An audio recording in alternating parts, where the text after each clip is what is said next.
Hey Raghunath, tell everyone about our Patreon community. Sure, Kaustubha. The Wisdom of the Sages Patreon community is an incredible online yoga resource. If you like the type of yoga wisdom and culture we share on the show, then our Patreon community is a great next step. This is a listener-supported podcast, and any level of sponsorship will unlock a wide range of live and archived classes, talks, and even workshops. Raghunath teaches, I teach, and we have a host of other excellent teachers on topics ranging from yoga philosophy, asana classes, storytelling, Ayurveda, kirtan, cooking, meditation, and a lot more. We even have an incredible online Bhakti 12-step recovery group. So if you want to check it out, go to patreon.com/wisdom of the sages. All right, let's get it on. Om Namo Bhagavate Vasudevaya. Om Namo Bhagavate Vasudevaya. Om Namo Bhagavate Vasudevaya.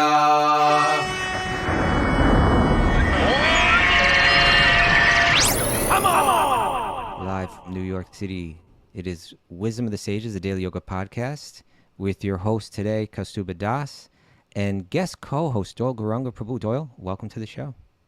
Thanks so much for having me here. It's a complete honor. No, it's a pleasure to have you here. You know, Raghunath is on the road.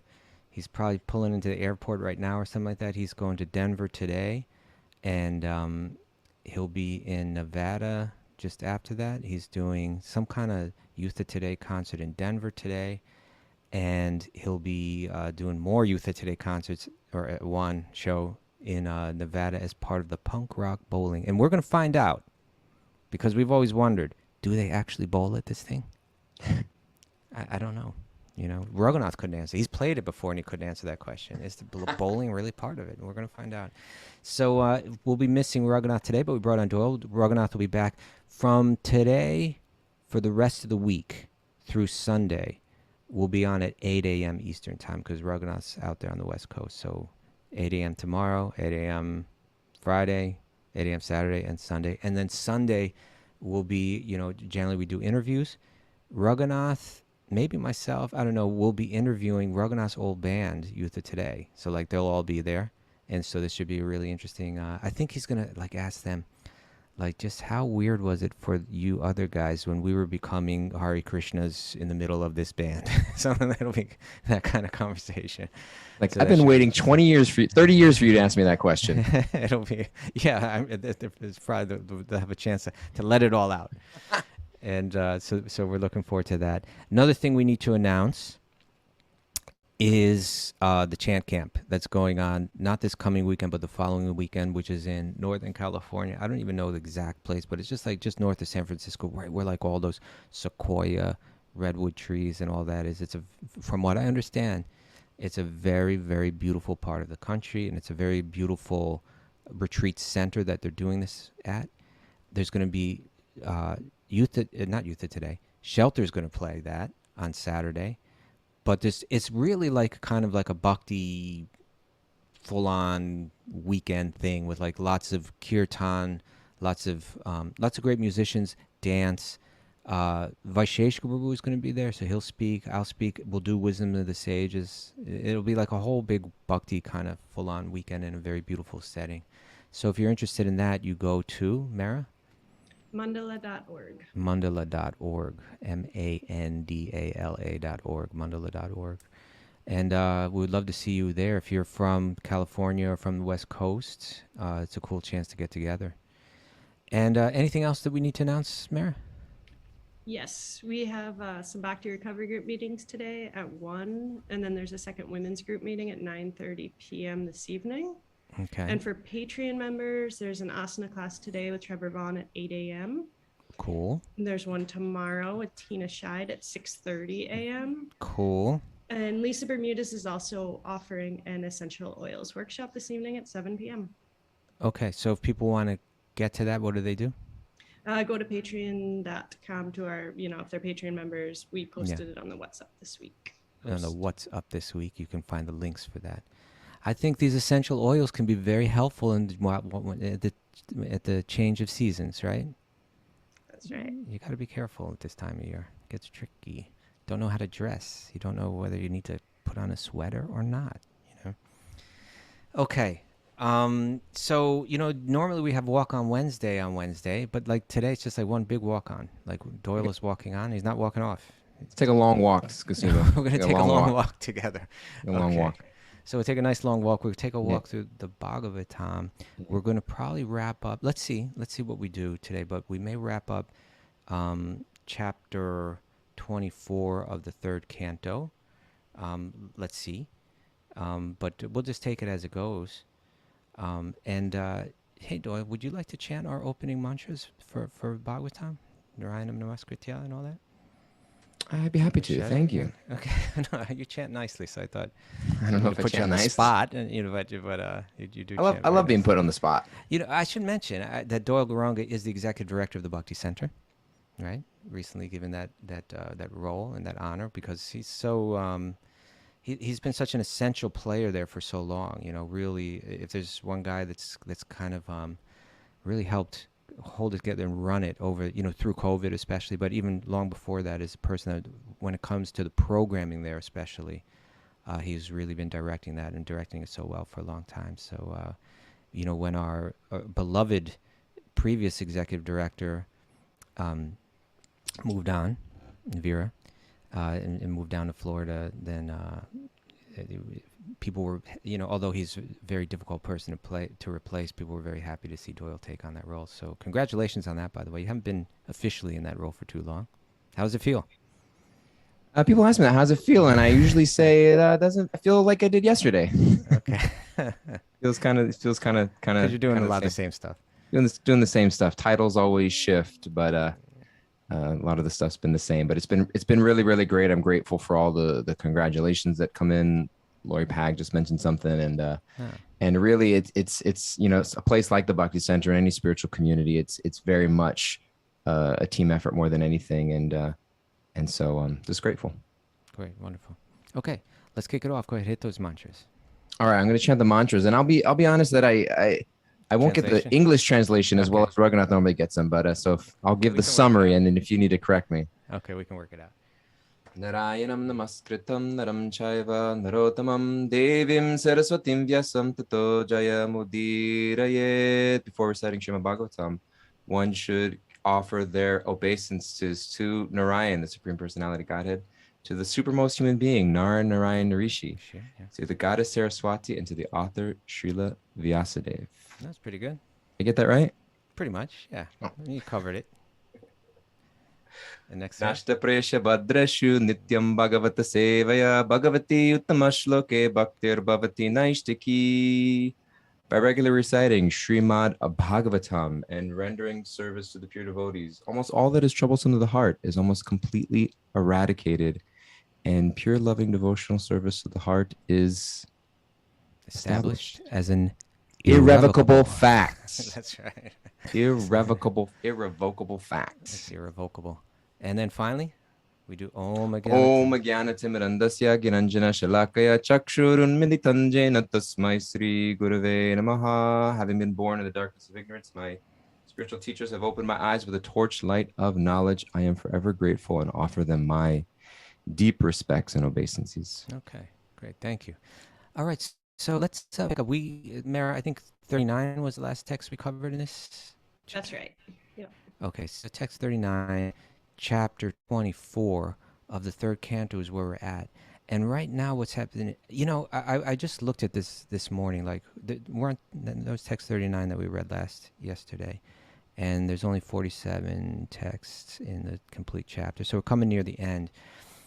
I don't know, it's just something in my life right now where like this Shastra is speaking to me in ways that it hasn't been before, these texts. And I've been reading them for 34 years or something like that, 35 years, maybe something like that. But it's things that I've read before, but they just kind of fall into place in different ways. They just kind of speak to me in a different way.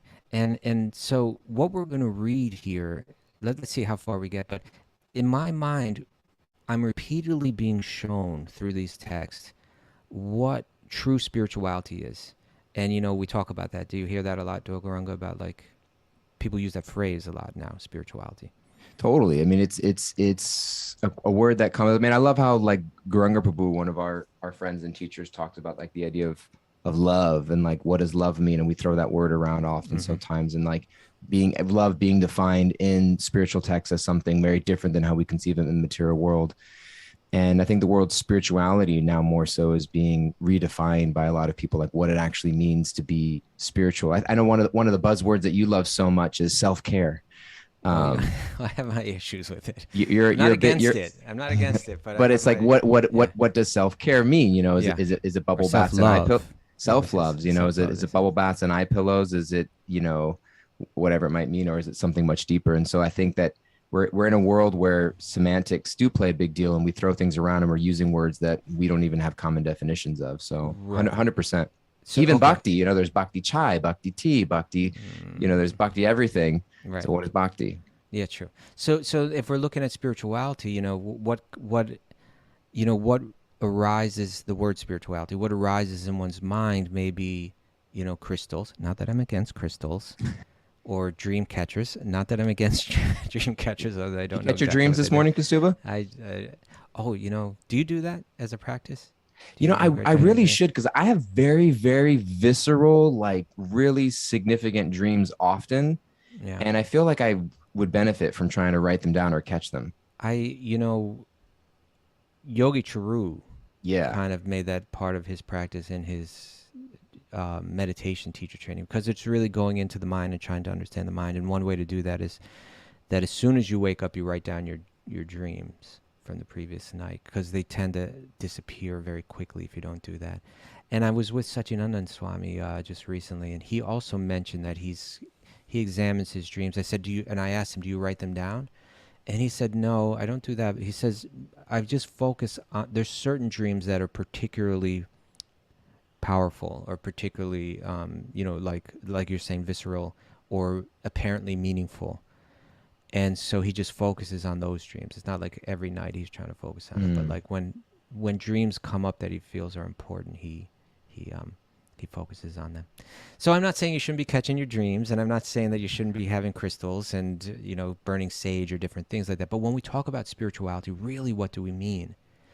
And and in my mind, I see it being defined through these sacred texts in a particular way. And that has to do, I think it can go back like to understanding. Different examples are given, in these texts. Like, for instance, the Gita will talk about, as the sun spreads its rays throughout the universe, so the soul, the Atma, the self, it spreads its consciousness throughout the body. And to me, this is a big clue into understanding what is spirituality. It means that there's a conscious being, right? That spirit is conscious, whereas matter is not conscious. And wherever we see consciousness, think of the sun. Think of an effulgent, a spark of energy that is spreading its rays. So that is spirit. We're spreading our rays. And then spirituality, like awareness of spirituality, means you see those sparks everywhere. You see that their consciousness is spread throughout a particular field, and you honor that. You respect that. So that means I see life within every human being. And of course, when we come to Bhagavad Gita philosophy or Bhagavatam philosophy, yoga philosophy, we recognize there's two sparks in each body, right? There's the soul, the Atma. And then there's also the, putting you on the hot seat there, Doyle. Paramatma. Paramatma. So there's the soul. Atma means the self or the soul, you could say. And then the Sanskrit prefix para indicates something that's, you could say, higher or superior or supreme. And so there's the Atma, the self, and then there's the Paramatma, or the supreme self within each body. There's us, and then there's God. So within each human, we see this. But spirituality means, no, but I can also see, I'm being granted a vision. And when I say a vision, I don't necessarily mean you see something glowing in someone's body, but in other words, you get it. You get it that there's a life that is of the same nature as my own in the body of every human, and that we're equal on that spiritual level, that we are made of the same energy. But I also see that in every animal, where I see birth, growth, reproduction, et cetera, ultimately dwindling in death. I understand there's a spark of life there, also in the plants. And so one seeing life everywhere. One is also seeing that Paramatma everywhere. And again, when I say seeing it, I mean we're aware of it. We're not moving through this world dull to it, but you're very aware of it. And then you begin to move through the world with a bit lighter steps, kind of respecting everyone, honoring the life everywhere.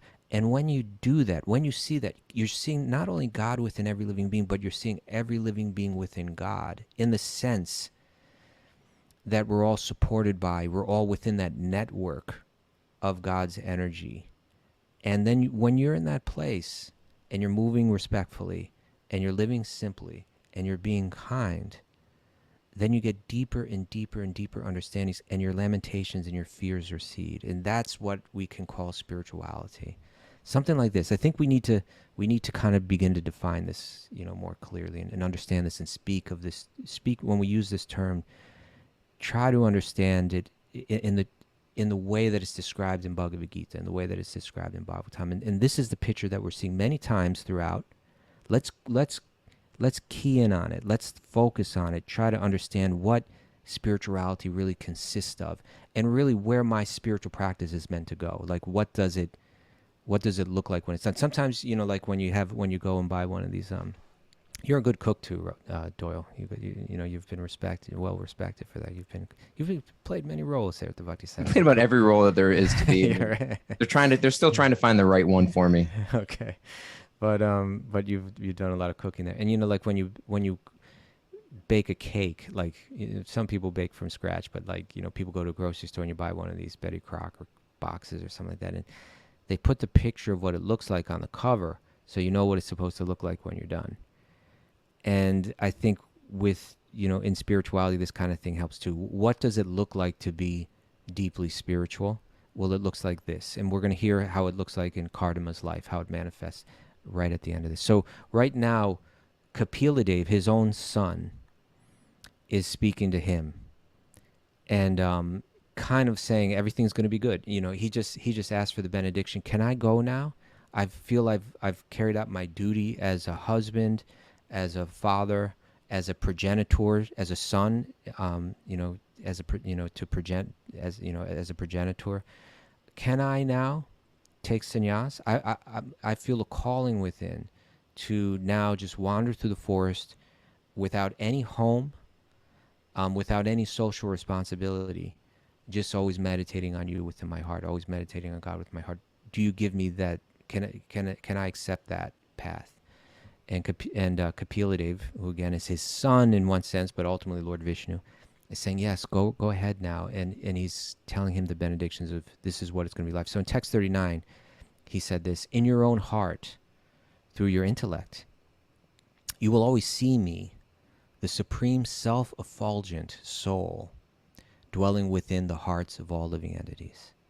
Thus you will achieve the state of eternal life. That's a lot of what spirituality has to do with, right? Realizing one's own eternality, free from all lamentation and fear. Okay, so that's, this is beginning to give us an idea of what spirituality looks like. Now, text 40. Do you have it up on your screen, Doyle? I got it. I'm looking. I got a split screen. I got you on one side, Bhagavatam on the other. Excellent. Life is good. Would you like to read text 40? Sure. I shall also describe this sublime knowledge, which is the door to spiritual life, to my mother, so that she can also attain perfection and self-realization, ending all reactions to fruitive activities.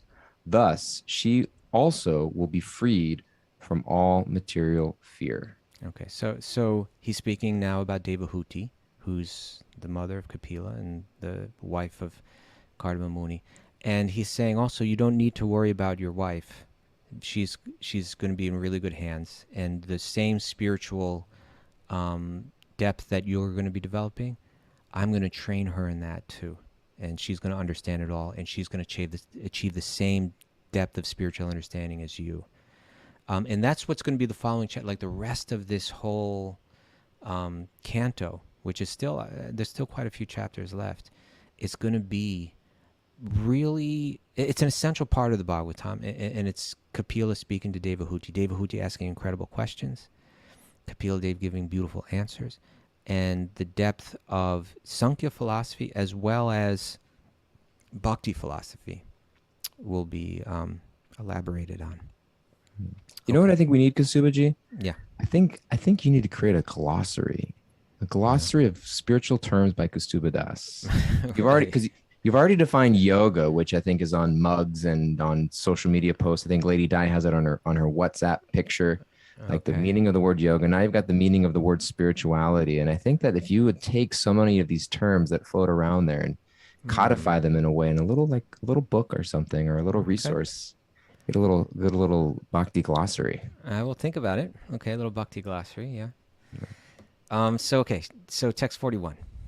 Now we're going to switch, and we're going to go from sage level 4 to sage level 3. We're switching the conversation from Kardama Muni to Kapila to back to the people that are describing this conversation. Maitreya speaking to Vidura in Haridwar. Okay. Want me to keep reading? Please read text 41.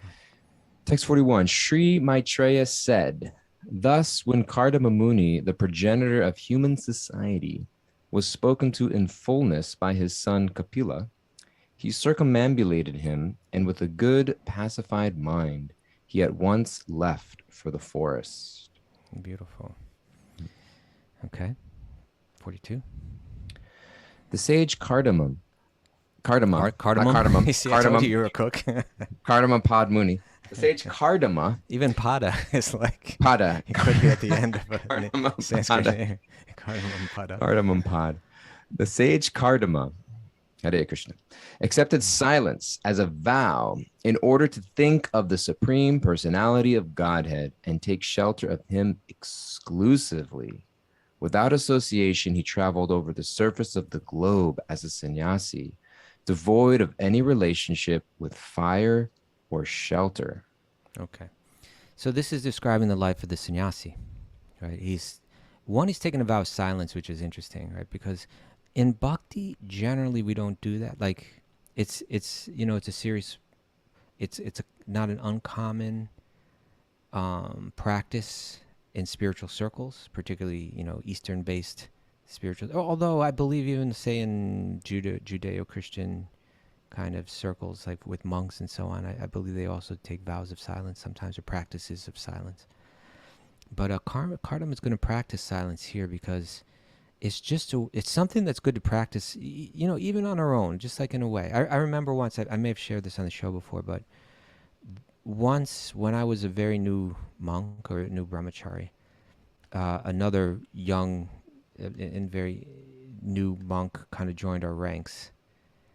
And he was like myself. I was kind of coming from the punk rock world and just kind of got into this all without a background in Eastern practices.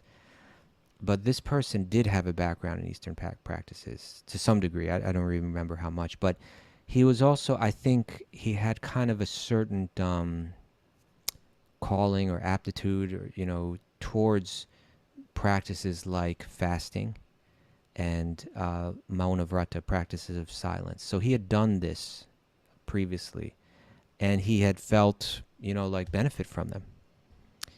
And then he kind of entered into the world of Bhakti-yoga, and which, in some ways seemed quite opposite, right?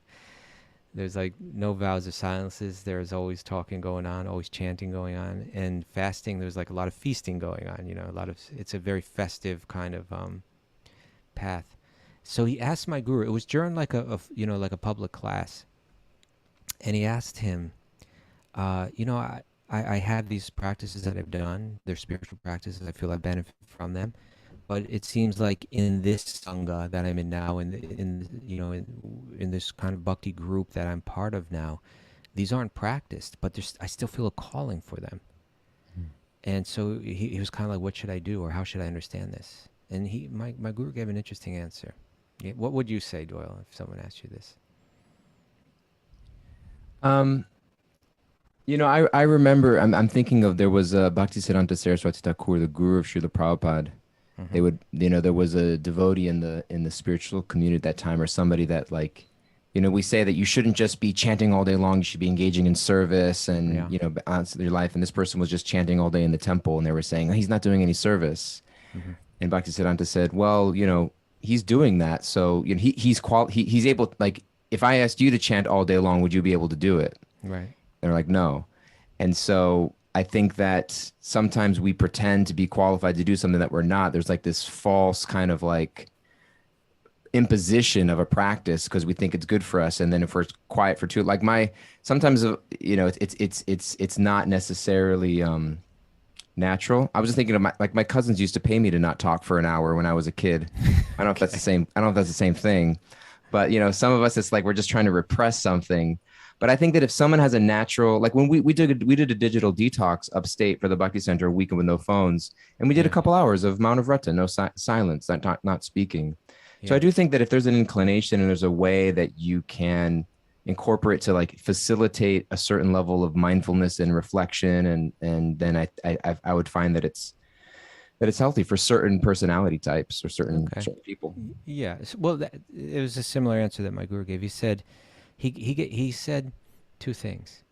He said, for fasting, he said, well, there's 2 days in a month where bhakti yogis often fast, and that's on the Ekadashis, right? On the 11th day after the waning or waxing moon. And a lot of times we just fast from grains and beans on those days. And there's reasons for all this, but I won't get into it all right now. But sometimes people fast entirely on those days. So he said, on those days, fast, right? If you have an inclination to fast, then fast on those days. And he said, as far as silence or mauna vrata, he says, when you sit down to chant japa, and so when you're, it's say like in ISKCON, in the Hare Krishna movement, if you become a monk or a brahmachari, then you chant 16 rounds, right, on our japa mala. So that means 108 times you chant the Maha Mantra.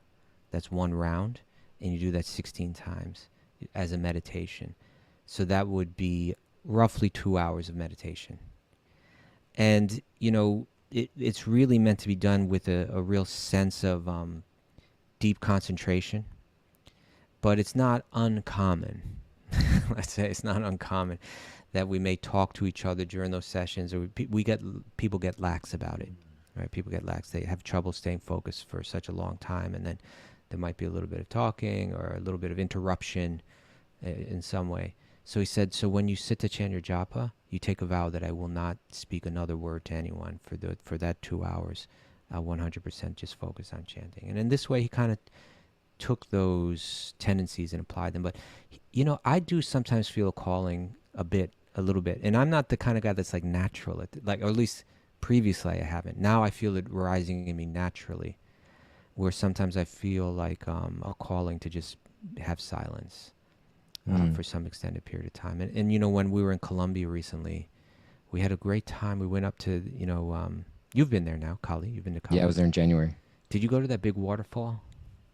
I didn't make it. They've been to the big waterfall the one day. I didn't make it that day, no. Okay. So actually there's several big waterfalls there, but there's this one really big waterfall that they took us up to where you can't swim underneath it, but you can get kind of close underneath it. And it was a really, the power of that place, you could feel it. You could feel the prana like just flowing in that space.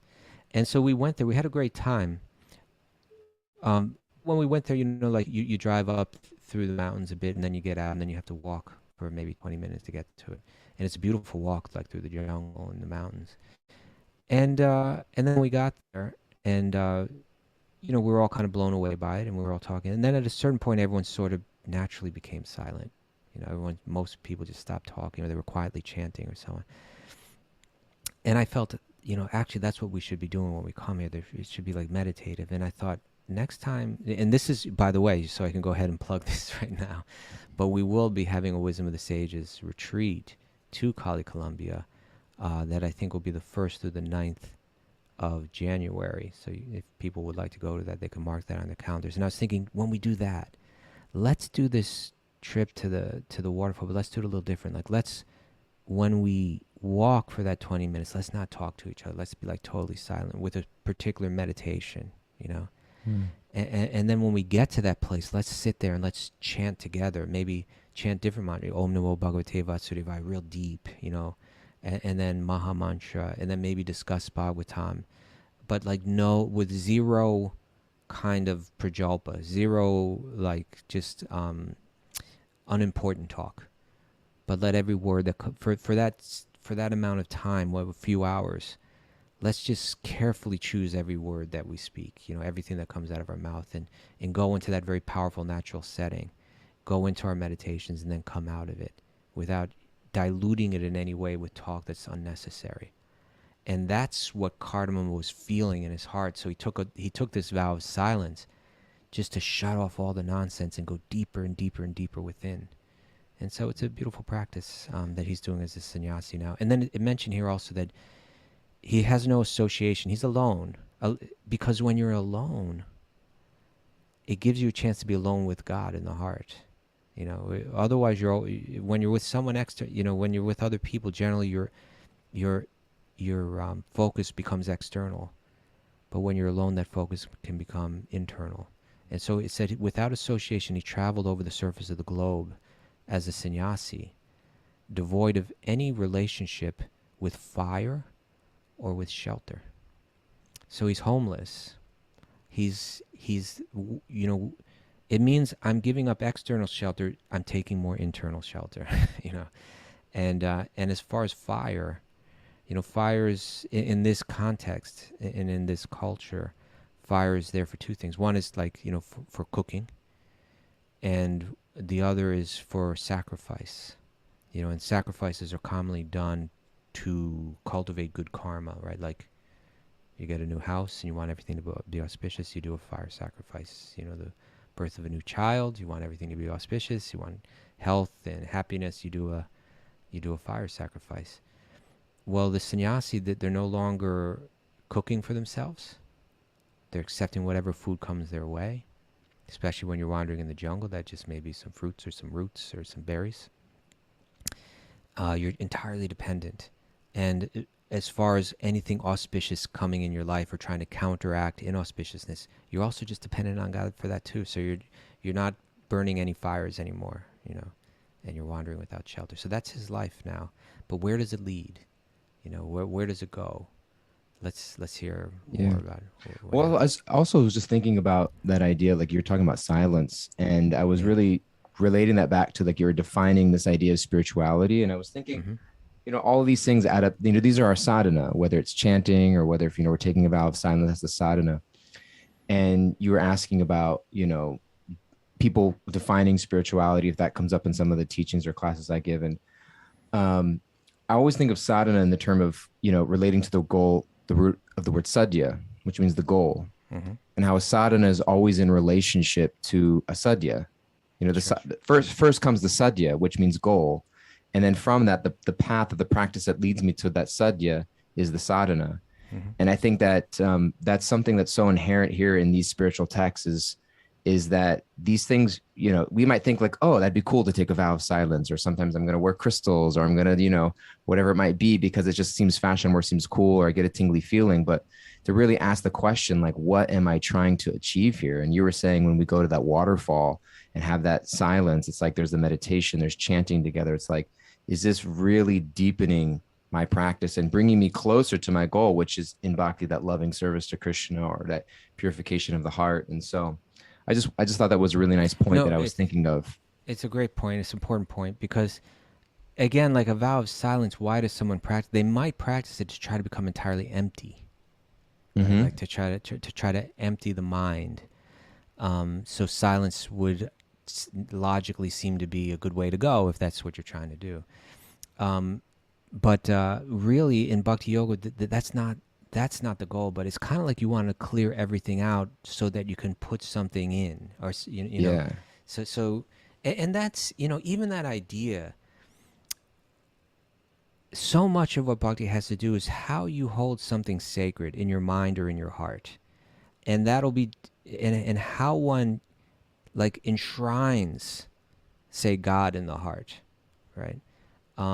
Hold or the holy name of God, say like that. You want to enshrine it in your mind or in your heart. the external practice is to help us get to the internal point. So, how you say you have an altar at home, how you keep your home clean and your altar clean, so that object that you're holding sacred shines forth, right? Becomes prominent and shines forth. That's what we're trying to do internally. And so a vow of silence as a Bhakti-yogi, a practice of silence, is there so like it's kind of like I'm clearing everything else out of the mind, so I can very clearly put something into my mind. And rather than that, what I have being in my mind being diluted or covered over, or complicated by so many other types of thoughts, I'm clearing space so that for instance, when I chant that mantra, it just, there's no static anymore. It's just like it rings out clear like a bell. And so, so our practices are like that. I like your point about sadhana and sadhya, because also I feel like, again, in practices of quote unquote spirituality, there's a lot of talk that I would say is not authentic or not traditional. It's more like concocted, and sometimes it comes out in the idea like the path, like the journey is the goal or something like that. Like it's, and I think that kind of vague kind of talk is natural if you don't have clear guidance. Because certainly the journey itself is wonderful and there's so much gain through, but in yoga talk, in Vedanta, there's always the sadhana, the practice, which is meant to lead to the goal, and it's really very focused. Yoga means becoming very focused on a particular goal. That's not, when one's focused on material life, then, I get it, but that doesn't mean that, like, in other words, very materialistic people often are very focused, in terms of business or whatever their desires are. But spirituality doesn't mean that you give up the focus. It means that you find out what you want to focus on, and then you focus on that very clearly, and you achieve that goal. You aim to achieve that goal. And that's exactly what Kardama Muni is doing here. He's got a goal.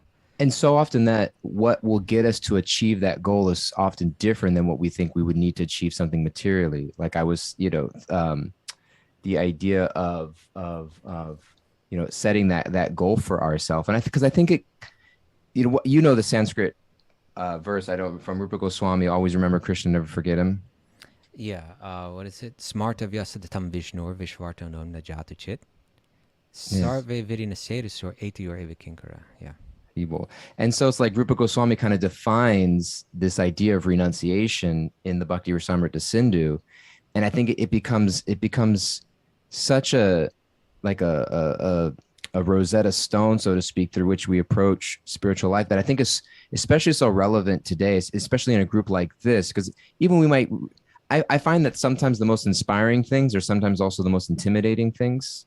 Like you hear about these great sages doing all these amazing things and fixing their minds, giving up. That's so inspiring. And it's also so incredibly intimidating, because it's like, I'm not there, or I can't do that, or this or that. Like, so I'm supposed to go into the woods and take a vow of silence and, go to a waterfall and not speak for anybody for 2 hours. It's kind of like, it can be intimidating sometimes. And I think that the question that I think we can always come back to is like, is this helpful for me towards my goal of achieving love for God, love for others, purity of the heart? And what maybe for somebody else so when I look to my left and I look to my right and I see somebody else's, we're all waking up at 5 o'clock in the morning, 4:30. I had to get up earlier than I normally do. Somebody was asking me, I was scheduling my meetings later today, and they're like, can I meet at 10 o'clock? And I was like, well, to be honest with you, I'm co-hosting Wisdom of the Sages, and I'm usually not awake at that time. And so I don't know the state I'm going to be later on in the morning. But, it's like thinking like, oh, well, I need to wake up at that time in order to be spiritual. But if I wake up at that time and I'm just cranky and because I have to go to bed late for some other reason, it's like the waking up at a certain time, all of those specific things materially aren't what's going to make me spiritual. Are those things, what's the result and effect it's having in my heart? And I think it also helps a lot with comparison. When I start to look at what other people are doing, I can be inspired if I feel that will actually help me progress in my goal. But if it's not helping me progress in my goal, Rupa Goswami mentions, like, then it's almost like give up that mentality of thinking that I need X, Y, and Z in order to be spiritual, because the measurement is actually how I'm progressing in my goal. Right. No, so in other words, spiritual life, in one sense, the principles are simple, but in another sense, the application requires a bit of nuance. Totally. Right. And that's really where the role of a guru or a mentor comes into play, where there's someone who's walked this path, who's gained some realization about it, who's watched a lot of other people walk the path, over the years. It can kind of help a person say, you know what, this practice, it's a good practice, but the way that you're applying it right now is maybe not helpful. Yeah. And the result of that is, is your mind more naturally, spontaneously attracted to thinking about God? Is it, or are you? Is your mind full of frustration? Is your mind full of anxiety because of this Yes. practice that you're doing that you're maybe not capable of doing right now, or capable of doing in the way that you're trying to do it right now? So let's adjust. Let's fine tune this a bit, so that your practice will be bringing your mind to where you want your mind to go. Yeah. And that's what I was thinking when you were talking about spirituality earlier, about like seeing, is like, because we chanted that prayer, Om Jnana Timirandasya Giranjana Shalaka, chakshu, the eyes, to see. And so the guru is giving us that perspective. Right. Been waiting the whole episode to say that. Okay, thank you. You're more patient. Raghunath would have said it right in the middle of the verse. Yeah, I was thinking like, Raghunath just butts in. Maybe I should. But I was like, I'm a guest. No, we love Raghunath's butting in. But okay, so now, let's look at this right here. So now he's doing these practices. Let's see where it's taking his mind, if it's being effective. Text 43. Text 43. He fixed his mind upon the Supreme Personality of Godhead, Para Brahman. So it worked. Right? His practices Worked were for helping him. him focus his mind, which, as you said, it's always It's a good question. Is my mind focusing on the Para Brahman right now? Yeah. Who is beyond cause and effect, who manifests the three modes of material nature, who is beyond those three modes, and who is perceived only through unfailing devotional service. Yeah, that's, of course, that verse is reminds one of that the Bhagavad Gita verse near the conclusion of the Gita. Bhaktya mam abhijanati yavanyas chasmi tatvataha tato mam tatvato gyatva vishate tadanantaram. That Krishna says to Arjuna, one can understand me as I am, the Supreme Personality of Godhead, only by devotional service, right? Only by bhakti, he says. And when one is in full consciousness of me by such devotion, then one can, it literally says, enter, vishate tadanantaram, enter into the thereafter, enter into what's beyond, And so in this text, it's kind of talking about that. He fixed his mind on the Supreme Personality of Godhead, who is beyond cause and effect, right? Who is beyond the law of karma, which is a law that's programmed into the material world for our rectification. Brings us pleasure, but also brings us pain. Krishna's beyond that. He's beyond the world of duality, of pain and pleasure, and so on.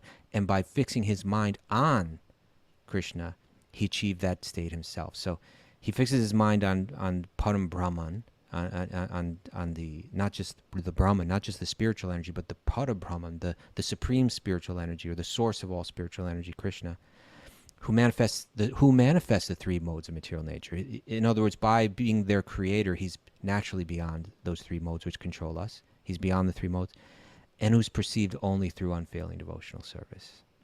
All right. And then text 44. Text 44. Thus he gradually became unaffected by the false ego of material identity and became free from material affection. Undisturbed, equal to everyone and without duality, he could indeed see himself also. His mind was turned inward and was perfectly calm, like an ocean, unagitated by waves. It's a beautiful verse, right? Yeah. I have something interesting about this verse that just came to mind as I was saying right now, because we started a yoga teacher training at the Bhakti Center, and we were looking at the Yoga Sutras. Okay. So the first verse of the Yoga Sutras is that now is the time to continue or explore yoga. Second verse of the Yoga Sutras is... Second verse of the Yoga Sutras is that yoga is the stilling of the fluctuation of the mind. Something like, and the fluctuation sometimes is those vrittis, right? Like the waves, The chitta vritti. the chitta vritti. So I'm seeing that here, like an ocean unagitated by waves. And then the third verse of the Yoga Sutras. Is that then the seer, once the nirodha, once the cessation of the fluctuations of the mind ceases, then the drista, the seer, abides in their own true nature. Yeah, it abides and can see themselves. The seer can see themselves. Isn't that right here? Undisturbed by the agitating waves of the mind, they can see themselves. Yeah. Yeah, it's sometimes examples giving like just like if you're in a dark room and the light goes on. The light goes on, you can see everything in the room, but you can also see yourself now too. Yeah. And so self-realization is arising simultaneously with God realization here. Right? He's realizing God, who's beyond the material world, but he's also being able to see himself. Not, in other words, not identifying with the body or the mind, but understanding one's true identity, which is beyond all that. Yeah. Yeah. So I just saw that connection. I thought I love making those little. So I just wanted to bring that out. Connection. So let's look at this again. There's an analogy of the ocean, which is which also makes us think Bhagavad Gita, and I think Srila Prabhupada will discuss that in the commentary. He's unaffected by false ego. So he doesn't identify with the body or the mind. He's identifying with the true self. He's given up material affection. He hasn't given up all affection. He hasn't become a blank slate. But he's given up that affection that we have for material things because they please our senses and we think they are the source of our happiness. He's seen through that now. He's let go of material affection.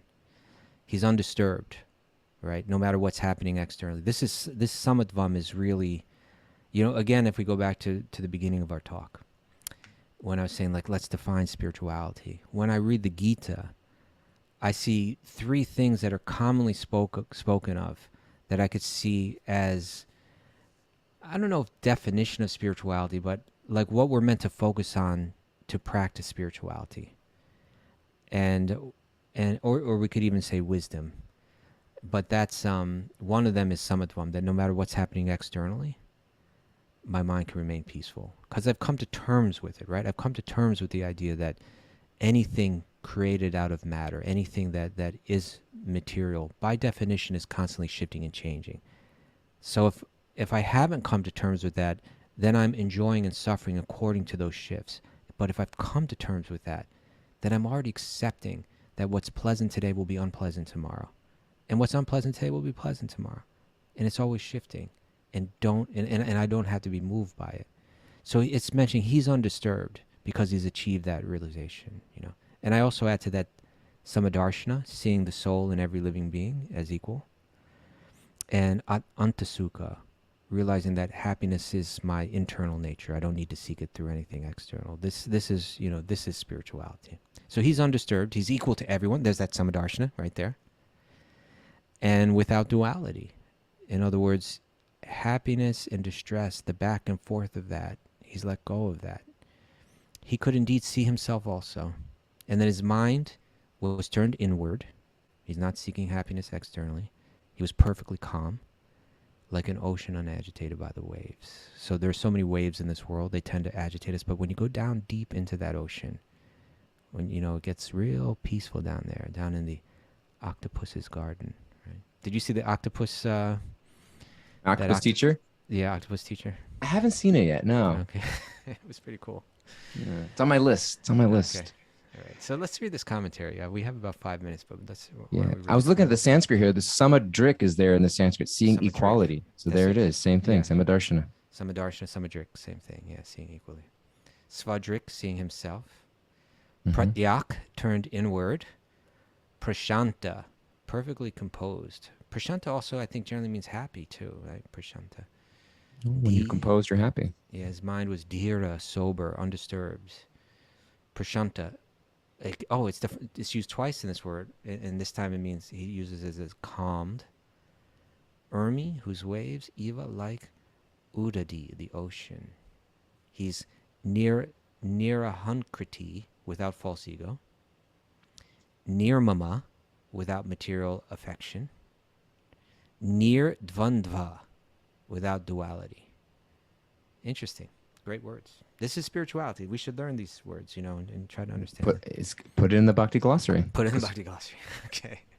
So Prabhupada writes, when one's mind is in full Krishna consciousness, and one fully engages in rendering devotional service to the Lord, then they become just like an ocean, unagitated by waves. This very example is also cited in Bhagavad Gita, right at the end, towards the end of the 2nd chapter. One should become like the ocean. The ocean is filled by many thousands of rivers, and millions of tons of its water evaporates into clouds. Yet the ocean is the same unagitated ocean. The laws of nature may work, but if one is fixed in devotional service at the lotus feet of the Lord, then they are not agitated, for they are introspective. One does not look outside to material nature, but looks in to the spiritual nature of their existence. With a sober mind, they simply engage in the service of the Lord.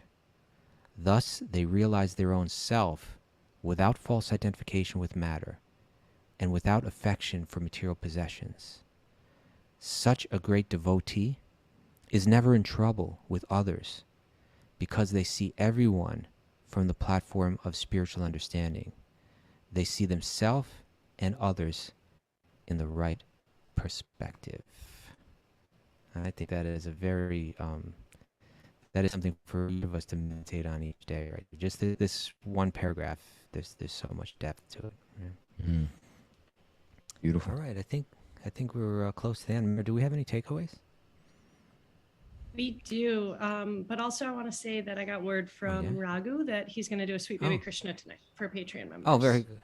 That's tonight? Yeah, at 8 p.m. Eastern Standard Time. 8 p.m. Eastern Standard Time, Raghu will be doing Sweet Baby Krishna for Patreon members. And for people that want to become a Patreon member and support what we do here, what do they do? Go to patreon.com/wisdom of the sages. Okay. I also have one quick question, if I can slip it in for Doyle. Lady Di is inquiring about your well, Lady Di is inquiring about your tattoo, Doyle. Yeah. About what? Did you get your tattoo? Oh yeah, everybody's wondering about your. We were talking about your tattoo yesterday. Yeah, I heard Raghu was saying I got a giant collie on my back. This was another untruth. Yeah. The question, you want to see it? I don't know how it goes on here. I did. I got it on my arm. What exactly you get?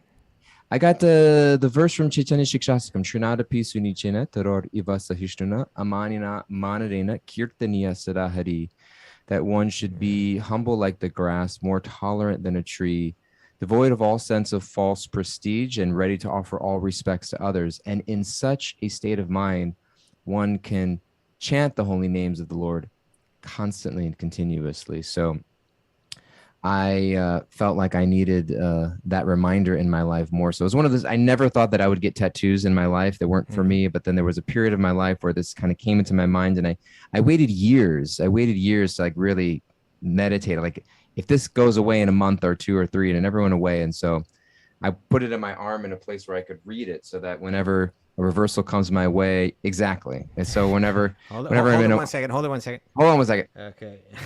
My wife can point to it when she needs it, And so just, especially, even now as I step into a leadership position at the Bhakti Center, it's just something for me, I think, to keep in mind for my own sense of if things don't go my way, or I'm not treated the way I want to, or blah, blah, blah, blah, blah, blah, blah, blah, blah.